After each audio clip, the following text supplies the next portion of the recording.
Have you ever wondered, guys, why studios, whether they adapt something or they make something original, that they always end up writing a scenario, creating a scenario, well, basically, what is considered the most beautiful woman or girl in the city, in a business / job, or the school, always seems to have a fondness or a kindness towards the main protagonist, which people would look at and say, you never would stand a chance of being with someone like her, or no one's ever going to accept you for who you are, da da da.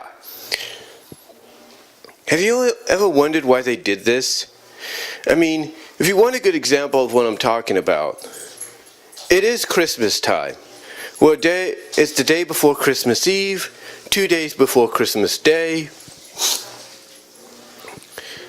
If you want to know what I'm talking about, at this time of year, we always end up having Christmas specials. And some of the more iconic ones that come out are Rudolph the Red-Nosed Reindeer, Frosty the Snowman, Santa Claus is Coming to Town, you name it.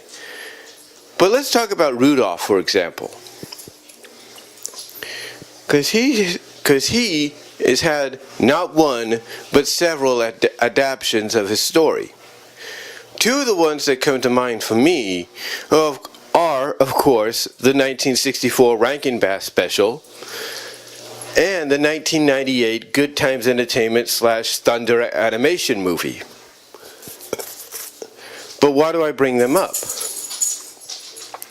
Well, because both have a similar situation. The similar situation being that the cutest and most beautiful doe, or one of them anyway, at the North Pole has a fondness for Rudolph.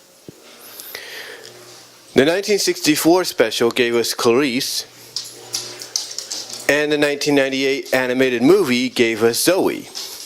And both basically accepted Rudolph for who they were. They didn't care if he had a red nose.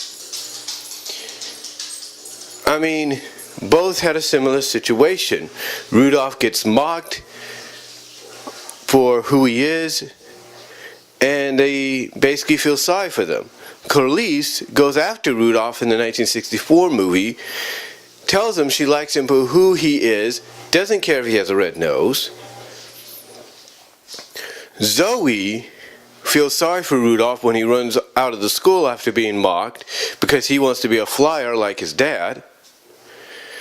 But nobody says he would be because of his red nose.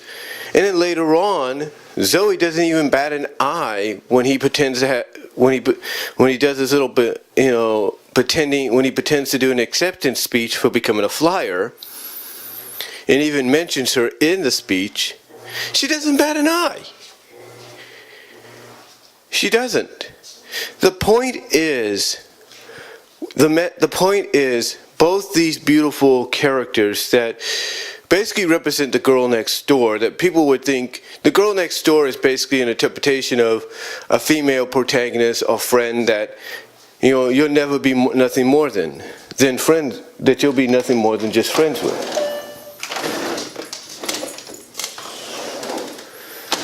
But it's more than that. Because you see, we see it throughout time.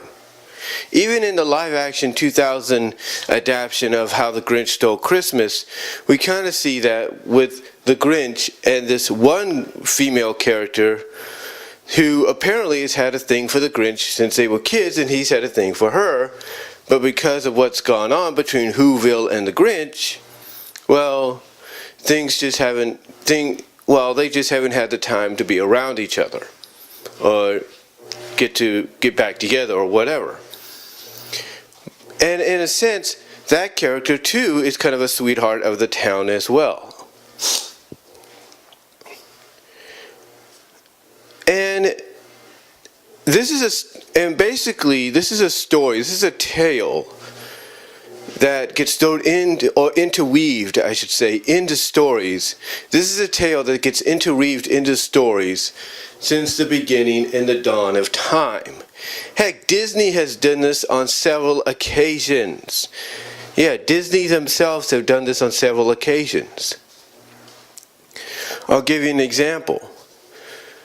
Probably the biggest example, I should say, I could give is 1991's Beauty and the Beast. Yeah, Beauty and the Beast, which was the only animated feature until Toy Story 3.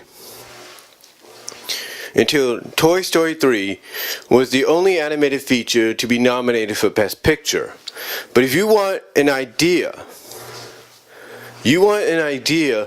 of a character that is considered one of the more beautiful women or girls,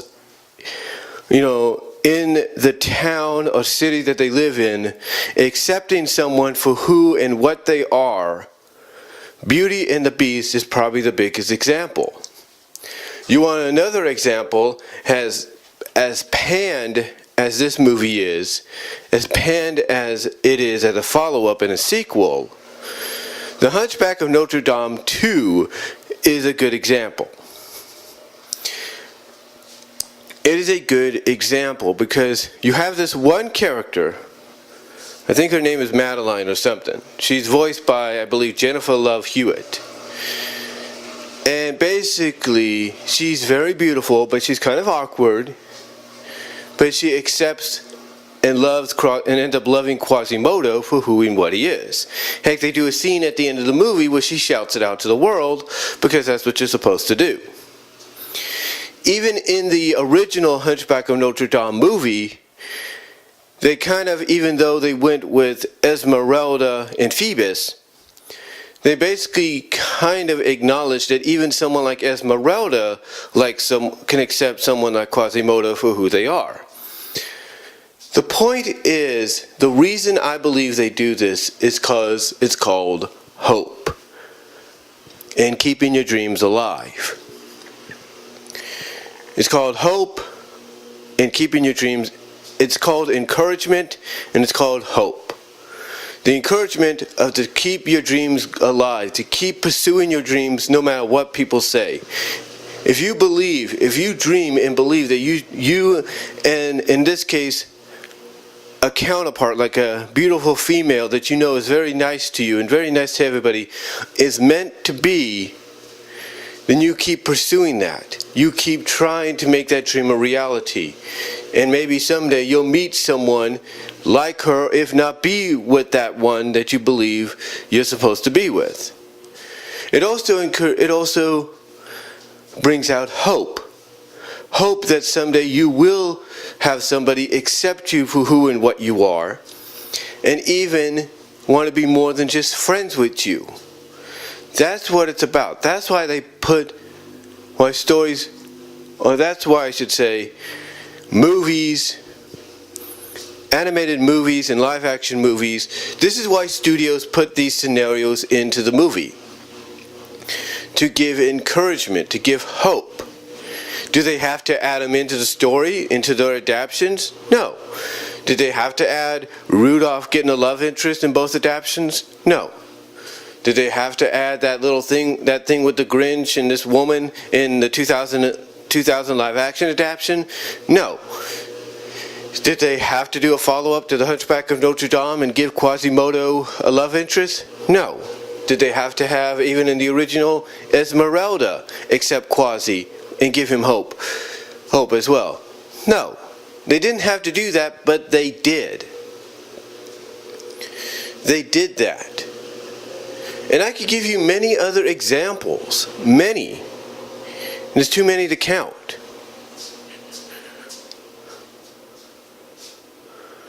But again, I can give you many, many examples, and just there's too many to count.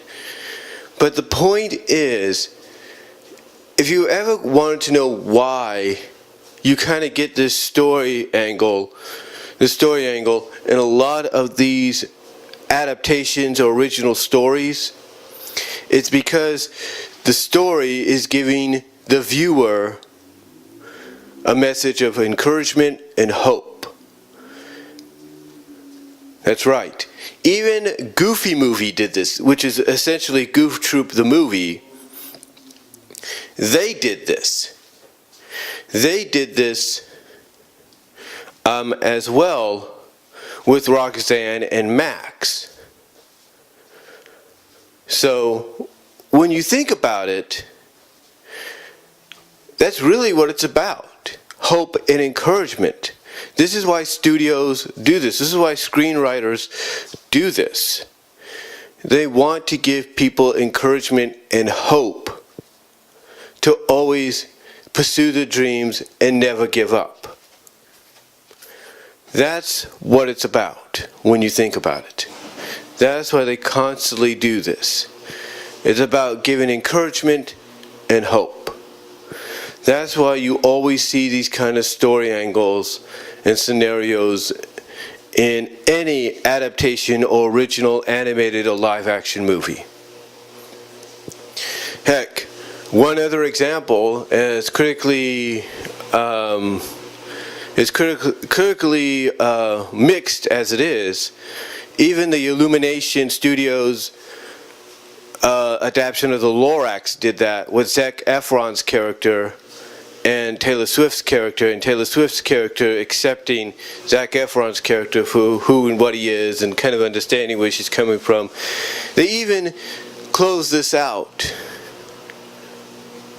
by having Taylor Swift's character give Zac Efron's character very mischievously a little kiss on the cheek without him knowing until it happens.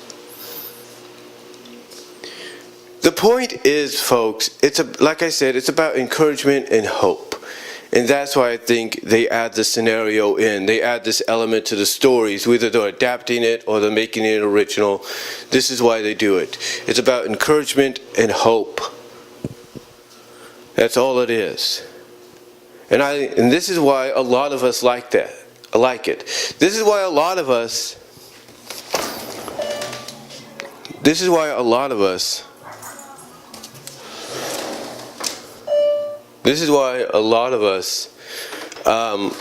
like